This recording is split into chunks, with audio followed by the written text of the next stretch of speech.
మామూలుగా ఇక నేను ఇట్లా బండి ఎక్కాలన్నా దిగాలన్నా చాలా ఇబ్బంది పడే ఉంది. మెయిన్ రీజన్ ఏంటంటే నా పరిస్థితి బాగాల 175 కేజీలు ఉన్నప్పుడు దాదాపుగా 10-15 హాస్పిటల్ గుంటూరులో తిరిగాను. తిరిగిన తర్వాత నీకు వల్ల కాకపోతే ఇక నాకు దేవుడి దయ వల్ల లేకపోతే ఎట్టన్నా గానీ నాకు రాకో హెల్త్ టీం అనేది పరిచయం అయింది. వెంబడినే వాళ్ళని కాంటాక్ట్ చేసేసాను. ఇక కాంటాక్ట్ చేసి బ్లడ్ టెస్టులు ఎన్ని రిపోర్ట్లు బాగానే వచ్చినాయి. వెంబట్టే ఇక ఫుడ్ ద్వారా ఇక డైట్ మొదలు పెట్టారు డాక్టర్ గారు. తినటం కోసం బతకూడదు, బతకటం కోసం తినాలి అనేదే రాకో హెల్త్ లో నేను నేర్చుకున్నాను.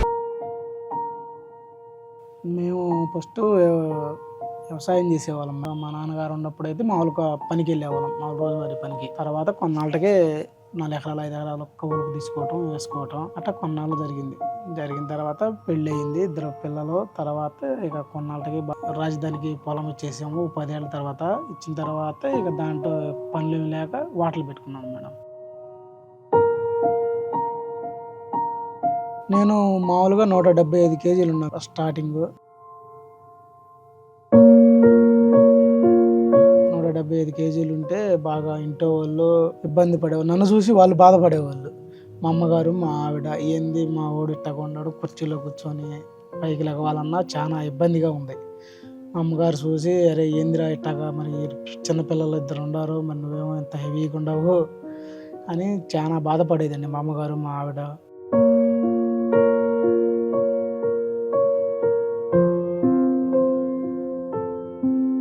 నాతోనేమో తిండి తగ్గించుకోరా, తిండి తినవాకురా అనేవాళ్ళు. నాకేమో కాతిపోతే తినే అలవాటు మరి ఉంది. దాని మీద ఇక నా వల్ల కాలేదండి. తర్వాత ఇక దానికి మా అమ్మగారు బాధపడతా, మా ఆవిడ గారు బాధపడతా ఏయో డైట్లు చాలా చేశాను. ఏదో ఒక 20 రోజులు చేయటం, మళ్ళీ ఏదో ఒక ఫుడ్ చూస్తాం, దాని మీదకి వెళ్ళిపోవటం. ఇది అంతా ఇక ఏదైనా ఒక నెల 20 రోజులు అట్లా చేస్తా మళ్ళీ మామూలుగా మామూలుగా తినేవాడిని. మా వాళ్ళు కూడా చెప్పి ఈడు చెప్పు వింటలేదు, ఇక ఫుడ్ ఆపుకోమంటలేదు, ఏదైనా డైట్ చేయమంటే ఒక 20 రోజులు చేస్తున్నాడు, తర్వాత మళ్ళీ ఏదో ఒక హోటల్కి వెళ్తాం తింటాం అని వాళ్ళు నాకు చెప్పడం మానేసరికి అట్లా జరిగేది అట్లా జరిగిద్దని.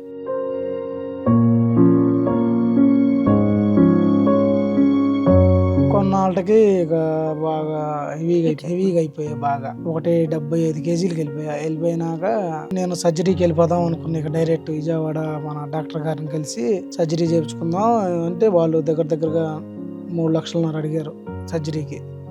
నా దగ్గర ఏమో 3 లక్షలన్నర ఇచ్చే అంత స్తోమత లేదు. ఏదో హోటల్ మీద ఇడ్లీ అమ్ముకొని పిల్లల్ని చదివించుకుంటా అని కొన్నాళ్ళు మళ్ళీ సర్జరీకి పోదాం అనుకొని కూడా డబ్బులు లేక కొద్దిగా ఆర్థిక ఇబ్బంది నుండి మానుకున్నాం.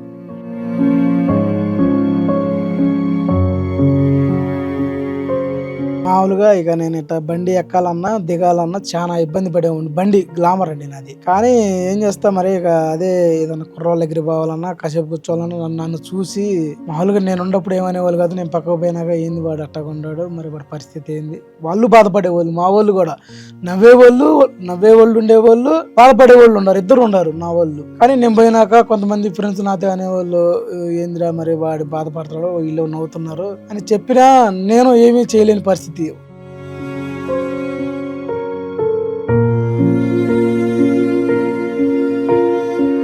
ఏముంది మరి నాదే ఒక్కసారి తగ్గేది కాదు, గబాలన అట్ట టక్కుమని మంత్రం వేసినట్టు తగ్గేది కాదు, అది చేయలేను అనేది చాలా. మా అమ్మగారు కూడా ఇంటికి రాగానే కుర్చీలో కూర్చొని లెగవాలన్నా కూడా నాకు బాగా ఇబ్బంది అయిపోయిందండి. 2 మోకాళ్ళ నొప్పులు వచ్చేసినాయి. ఏ హాస్పిటల్కి పోయినా కనీసం ఇది మన కాలుకి వేస్తారు బ్యాండేజీ, మామూలుగా ఇది స్టిక్, ఇది కాలు నొప్పి రాకుండా ఇది ఇస్తారు కండి, నా కాలుకు పట్టే కాదు. మళ్ళీ నేను మిషన్ మీద గుడ్డ కుట్టుకొని దానికి కట్టుకొని దానికి ఎదురుకొని వేసుకునేవాడిని. అయినా నొప్పి తగ్గేది కాదు, 4 మెట్లు ఎక్కేవాడిని కాదు, ఓవరక రొప్పు వచ్చేసేది, బాగా ఆయాసంగా ఉండేది. ఎక్కడికి పోయినా ఏది పోయినా ఏదన్నా భోజనాల కాడికి ఎడకన పోతే చూసి తినబుద్ధి అయ్యేది. చూసిన తర్వాత ఇక తినక మానక తప్పేది కాదు. మెయిన్ రీజన్ ఏదంటే నా పరిస్థితి బాగా 175 కేజీలు ఉన్నప్పుడు దాని మీద నేను కనీసం ఒక మామూలుగా స్నానం చేయాలన్నా కూడా నాకు చాలా ఇబ్బంది పోయేది. ఎందుకంటే ఎప్పుడు గబాలన 2 బకెట్లు మీద పోసుకోవటం వెళ్ళిపోవటం, ఏంటంటే వెళ్ళిపోయి దబాలను తుడుచుకొని మంచం మీద పడిపోయిన దాకా నడువులు బాగా నొప్పులు వచ్చేసేసి నాకు నిలబడలేకపోయాను, కూర్చోలేను, అసలు అంత ఇబ్బంది పడిపోయా. ఒకసారి ఇట్టాగే నేను శ్రీవారి దర్శనానికి తిరుపతి వెళ్ళాను. తిరుపతి వెళ్ళినప్పుడు ఆ ఏలపడ్డ బాధ నాకు వెంకటేశ్వర స్వామి నాకు లైవ్లో పడ్డాడు. ఎందుకంటే కనీసం 4 మెట్లు ఎక్కలేను, ఎక్కాలి ఫ్రీ దర్శనానికి. టికెట్లు దొరకలేదు. ఫ్రీ దర్శనానికి వెళ్ళాలి. నన్ను తీసుకెళ్లారు. ఫ్రీ దర్శనం కాడ వదిలిపెట్టారు. మా అందరం మా వాళ్ళేం పరిగెత్తున్నారు. నేను వెనకాల వాళ్ళంపటి పరిగెత్తాలంటే నాకు అసలు గుండెపోటు వచ్చిద్దేమో అన్నంత భయం వేసింది. చెప్పుకుంటే చెప్పేది కాదు. 4 మెట్లు ఎక్కటం నుంచోటం. మా వాళ్ళు నా కోసం అక్కడ ఎదురుగా నుంచోడం. అది చూసి చాలా అనుకునే కాయాలి. ఇక తిరుపతి అయితే వెళ్ళాలైతే తగ్గితే వెళ్తాం, లేదనుకో నా వల్ల ఇక ఏ గుడికి పోలేను అనేది బాగా ఇబ్బంది పడిపోయాయి. అనుకున్నా నా మనసులో నేనే ఏ గుడికి పోలేనేమో అన్న దాంట్లోకి వెళ్ళిపోయా. ఇక అట్లాగా నా జర్నీ బాగా ఇబ్బందితో పడ్డాను. మాకు ఇట్టగా నర్సాపేట మా వాళ్ళు తగిలారు లాటరీగా. రాకపోతే టీం ఉంది, నువ్వు జాయిన్ అవ్వమన్నారు. వెంపటినే వాళ్ళని కాంటాక్ట్ చేసేసాను. ఇక కాంటాక్ట్ చేసి బ్లడ్ టెస్టులు ఇవన్నీ రిపోర్ట్లు బాగానే వచ్చినాయి. వెంపటినే ఇక ఫుడ్ ద్వారా ఇక డైట్ మొదలుపెట్టారు డాక్టర్ గారు. మొదలుపెట్టేసి ఇక నాకు డైలీ ఫోన్ చేయటం, ఎట్టాగుంది ఏంది, ఏ ఫుడ్ ఏంది, ఎట్ట తింటే ఎట్ట తగ్గేది మొత్తం డాక్టర్ గారు నాకు రాకో హెల్త్ టీము బాగా చెప్పారు. దాన్ని బట్టి నేను ఇక ఫాలో అయ్యాను. రోజుకి ఇవాళ 20 గ్రాములు తగ్గితే రేపు 100 గ్రాములు తగ్గితే ఒక రోజు అరకిలో స్టార్ట్. ఇక అది నాకు కూడా చేయటానికి బాగా మనసులో ఇది చెయ్యాలి. రోజు తగ్గుతున్నాము, మనం తింటానే తగ్గుతున్నాము. ఫలానా ఫుడ్ బయట ఫుడ్ ఏమీ లేదు. చక్కగా ఇంట్లో మెయిన్ మా అమ్మగారు, మా ఆడోళ్ళకి నేను తగ్గడానికి కారణం కూడా మా మిస్సెస్ లత. ఆమె హోటల్ పని చేస్తా నాకు అన్నం టైం టు టైం వండి పెట్టేది. ఇప్పుడు కావాలంటే అప్పుడు. డాక్టర్ గారు ఇవాళ వంకాయ కూర, దొండకాయ అయితే దొండకాయ, అన్నం రైస్. హోటల్ పని 11 దాకా చేస్తూ 11కి నాకు ఎంపటినే ఇక మొదలుపెట్టి వండి పెట్టేది. ఇప్పుడు చాలా అసలు ఇవాళ మామూలుగా అయితే కనీసం ఒక 10 కిలోమీటర్లైనా వెళ్ళి తిరిగి రాగలిగే అంత ఉంది. అప్పటికి ఇప్పటికి 72 కిలోలు తగ్గటం అంటే అసలు మామూలు విషయం కాదు. ఫస్ట్ అసలు స్టార్టింగ్ 22 కిలోలు తగ్గాను. 22 కిలోలు తగ్గిన తర్వాత మా ఎంగడల్ సంగుడి అని ఇక్కడ అనంతారం అండి తెలిసే ఉండిద్ది. 5 వారాలు 6 వారాలు చేస్తారు సంవత్సరంలో. 5 వారాలు 6 వారాలు.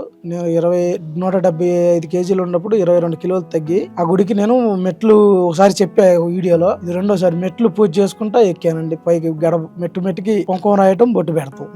అబద్ధం చెప్పాల్సిన పని కూడా లేదు. దేవుడు కాడ అబద్ధం చెబుతారని మీరు అని కూడా ఏమొద్దు. నేను 5 అంతస్తుల బిల్డింగ్ అయినా 2 మాట ఎక్కి దిగే కూడా మోకాలు నొప్పులు అనేది బాగా తగ్గిపోయింది. అసలు బాగా ఇంప్రూవ్ అయిపోయింది. ఇప్పటికి ఇవాళ 103 కేజీలు ఉన్నాను. నేను ఇంకా 15 కిలోలు తగ్గానంటే ఇక మామూలుగా ఉండదు, బాగుంటాను. నాకే నేను కాదా అన్నట్టుగా ఉంది నా మొహం గాని, నేను గాని. అవకను ఇప్పటికి బాగా తేడా వచ్చింది నాకు. ఇట్టగా మళ్ళీ ఈ లైఫ్ వచ్చిద్దని నేనైతే కల్లా కూడా అనుకోలేదు. తగ్గుతాను, తగ్గి ఉంటాను అనుకొని ఎప్పుడు అసలు ఊహించలే. ఇంత బట్టికి నేను మళ్ళీ 72 కిలోలు తగ్గి మళ్ళీ కింటాకు వస్తానని నేనైతే ఊహించలేను. చుట్టాలు నన్ను చూసి నా ముందులేమో మాట్లాడేవాళ్ళు, పక్కకు పోయినాక అమ్మో ఈయన అంత ఉన్నాడు, ఇంతలా ఉన్నాడు, ఏమైనా పని చేస్తాడా, చేయడా ఈ అబ్బాయి, ఎందుకు నన్ను ఒక వేస్ట్ ఫెలోగా ఇంత లావున ఉన్నాడు, దేనికి పనికిరాడు అన్నట్టుగా చూశారు. కానీ ఇవాళ వాళ్ళు నన్ను చూసి అసలు ఇట్టకుండా అయింది అని ఫీల్ అవుతున్నారు. వాళ్ళే బాగా తగ్గావు, మేము అనుకోలేదు, దేనికి పనికిరావు అనుకున్నారు నన్ను చూసి. మన రాకో హెల్త్ టీము ఫోన్ చేస్తారు మనకు పొద్దున్న 6 ఫోన్ చేసేసి ఇవాళ వెయిట్ పెట్టిస్తే ఆ వెయిట్ చూసి వాళ్ళు నువ్వు ఇవాళ ఫుడ్ తీసుకోవాలి టయానికి 10ంటికి ఒకసారి, 12ంటికి ఒకసారి, మధ్యాహ్నం 4ంటికి ఒకసారి, మాటలు 5ంటికి ఒకసారి ఫలానా ఫుడ్ అని చెబుతారు. దాన్ని బట్టి అన్ని తినొచ్చు, కూరగాయలు తినొచ్చు, నాన్ వెజ్ తినొచ్చు, వెజ్ తినొచ్చు, ఆమ్లెట్లు గానీ ఇది తినొచ్చు, ఇది తినకూడదని లేదు, అన్ని తినొచ్చు. కాకపోతే వాళ్ళు చెప్పిన ఫుడ్ తీసుకోవాలి. టీం చెప్పిన ఫుడ్ మనం తీసుకుంటా ఉండాలి. అప్పుడంటే నాకు తెలియక కుర్రయత్వంలో ఉండి ఏది పడితే అది తినేవాడిని. అన్ని ఐస్ క్రీములు తినకూడదు. నాకు మళ్ళీ తిని ఇంత ఇబ్బంది పడి అని ఉంటారని నాకు బాధ వేసి చెబుతున్నా, తినొద్దండి ఎవరు. నాకు ఈ ప్రోగ్రాంలోకి దిగిన తర్వాత ఒక వారం రోజులు కొద్దిగా, ఎందుకంటే ఒక్కసారిగా అంత తినేవాడిని ఇంతలోకి తిని తగ్గాలంటే ఎవరి వల్ల కాదు. నాకు ఒక వారం రోజులు డాక్టర్ గారి సలహా ద్వారా రాకో హెల్త్ టీం సలహా ద్వారాగా నాకు కొద్దిగా గైడ్ చేశారు.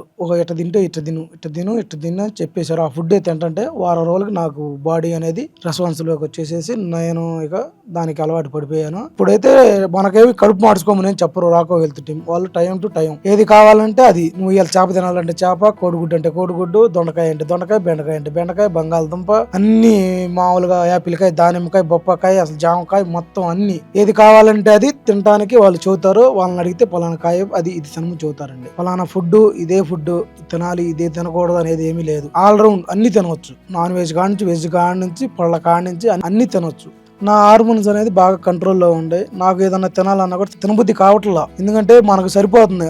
మనం తినేది ఎంత తినాలి, ఏమిటి, ఏం క్వాలిటీ తింటే మనం ఎట్టుంటాము అనేది నేను దగ్గరగా 10 నెలల నుంచి నేను ఈ ట్రైనింగ్ లో ఉన్నాను. ఎంత తింటే మన బాడీకి సరిపోతుంది, ఎంత తింటే మన నీరసం రాకుండా ఉండిద్ది అనే దాన్ని బట్టి నాకు ఆల్రెడీ రాకో హెల్త్ టీము చెప్పారు. ఇప్పుడు దాకా నేను 10 నెలల నుంచి చేస్తాను. నాకు అనుభవం అయింది. నేను అంతకు ముందులకి ఇప్పటికి జిమ్ అయితే ఇంతవాటికి కనీసం అట్లా లేచి అట్లా నుంచొని కానీ ఏదన్నా వాకింగ్ చేయటం కానీ ఇంతవాటికి 10 నెలల్లో ఎప్పుడు 1 కిలోమీటర్ కూడా నడిచారు కదా. అంతకు ముందులకి ఇప్పుడు తేడా ఏం వచ్చిందంటే వాళ్ళు చెప్పే ఫుడ్ ద్వారాగా తేడా వచ్చేసింది నా బాడీ. మామూలుగా నేను నడిస్తే 2 కిలోమీటర్లు నడిస్తే నాకు మళ్ళీ సర్జరీ చేయాలి మోకాళ్ళకి. ఎందుకంటే ఆల్రెడీ 2 అరిగిపోయి ఉండే, 2 మోకాళ్ళు అరిగిపోయి ఉండేయండి. ఏ హాస్పిటల్కి పోయినా నువ్వు 75 కేజీలు ఉండవయ్యా, నువ్వు 90కి వస్తే తగ్గుతావు అనేవాళ్ళు. దాన్ని బట్టి దాదాపుగా 10-15 హాస్పిటల్ గుంటూరులో తిరిగాను. తిరిగిన తర్వాత నీకు వల్ల కాకపోతే ఇక నాకు దేవుడి దయ వల్ల లేకపోతే ఎటన్నా కానీ నాకు రాకో హెల్త్ టీం అనేది పరిచయం అయింది. దాన్ని బట్టి ఇక నాకు కారణం ఏంటంటే ఒకటే కారణం, నేను తిరుపతి వెళ్ళినప్పుడే ఒకటే నిర్ణయించుకున్నా, నేను తగ్గాలి, తగ్గాలి అనేది దాన్ని బట్టి నేను నిర్ణయించుకున్నా. ఇక అంతేగాని ఇక అలా నువ్వు తీసుకొచ్చి ఏది పెట్టినా కూడా దాన్ని చూసి మెలకుండా పక్కకు వచ్చేయటం, వాటికి ఏది తినటం కోసం బతకూడదు, బతకటం కోసం తినాలి అనేదే రాకో హెల్త్ లో నేను నేర్చుకుంది. దాన్ని బట్టి నేను ఫాలో అవుతున్నా. నాకు స్కిన్ కానీ ఎక్కడ చూశారు కానీ నా వీడియో ఇది ఇప్పుడు 103 కేజీలు ఉన్నాను. స్కిన్ ఎక్కడైనా లూజ్ అయినట్టు కానీ లేకపోతే ఏలాడుతుంది కానీ లేకపోతే నా ముఖంలో ఇదంతా జారినట్టు కానీ ఏమన్నా అనిపిస్తుందా? ఏమీ లేదు. డాక్టర్ గారు సలహా చెబుతారు, దాన్ని బట్టి ఫాలో అయితే ఏమీ ఉండదు, అంతా బాగానే ఉండేది. నాకు మోకాలు నొప్పులు కానీ షుగర్ కానీ మొత్తం అన్ని కంట్రోల్లోకి వచ్చేసినాయి. మీరు కూడా నాలాగే అధిక బరువుతో బాధపడుతున్నారా? ఎక్కడికి వెళ్ళాలో తెలియదా, ఎక్కడ తగ్గాలో తెలియదా? ఇప్పుడు మీ ముందుకు వచ్చింది రాకో హెల్త్. నేను తగ్గాను 72 కేజీలు. ఎక్కడికి వెళ్ళలేదు, ఏ కిట్టు కొనలేదు, ఏ ఇంజెక్షన్ చేయలేదు, ఏ సర్జరీ చేయలేదు. నా ఇంట్లో ఉండి నేను తినే ఆహారం తోటి 72 కేజీలు ఈజీగా వాకింగ్ లేకుండా, ఎక్సర్సైజ్ లేకుండా తగ్గాను. అది ఓన్లీ కేవలం రాకో హెల్త్ టీం హెల్ప్ చేయడం వల్లే. థ్యాంక్ యూ రాకో హెల్త్.